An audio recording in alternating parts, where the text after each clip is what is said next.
country walks, sit on the pathside, gazing over the sea on the mountains of Aimeo, and dip into the Aeneid, seeking sorts.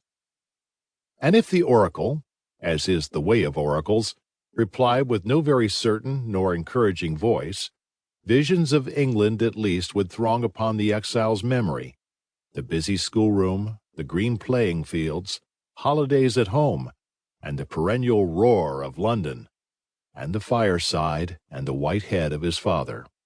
For it is the destiny of those grave, restrained, and classic writers with whom we make enforced and often painful acquaintanceship at school, to pass into the blood and become native in the memory, so that a phrase of Virgil speaks not so much of Mantua or Augustus, but of English places and the student's own irrevocable youth.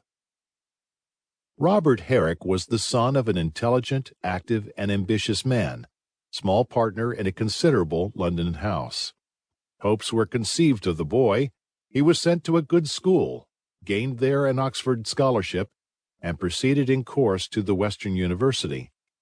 With all his talent and taste, and he had much of both, Robert was deficient in consistency and intellectual manhood, wandered in bypaths of study, worked at music or at metaphysics when he should have been at Greek, and took at last a paltry degree.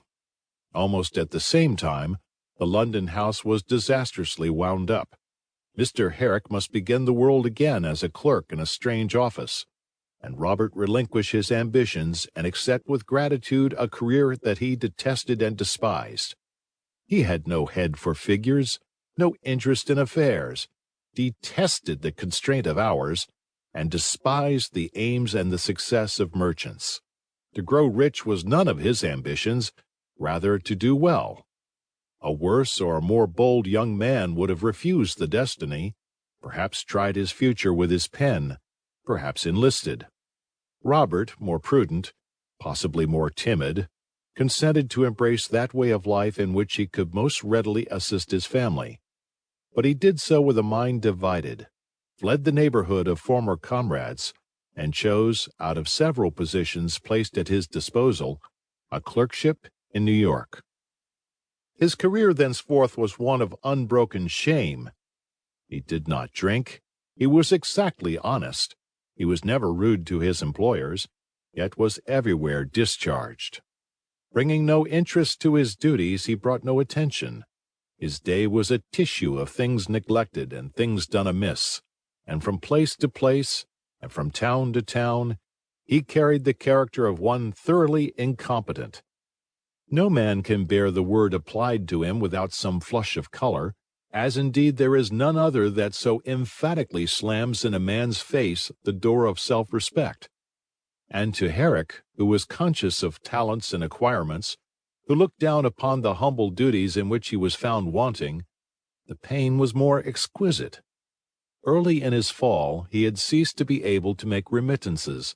Shortly after, having nothing but failure to communicate, he ceased writing home, and about a year before this tale begins, turned suddenly upon the streets of San Francisco by a vulgar and infuriated German Jew, he had broken the last bonds of self-respect, and upon a sudden impulse changed his name and invested his last dollar in a passage on the mail brigantine, the city of Papeete.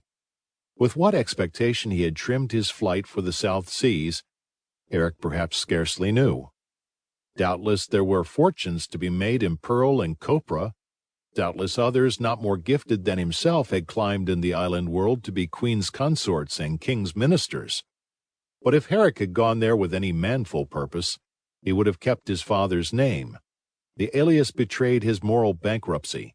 He had struck his flag. He entertained no hope to reinstate himself or help his straitened family.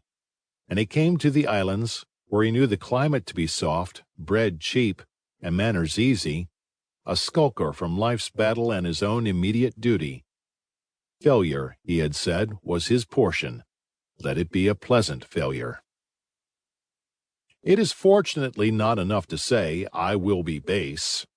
Herrick continued in the islands his career of failure, but in the new scene and under the new name, he suffered no less sharply than before. A place was got. It was lost in the old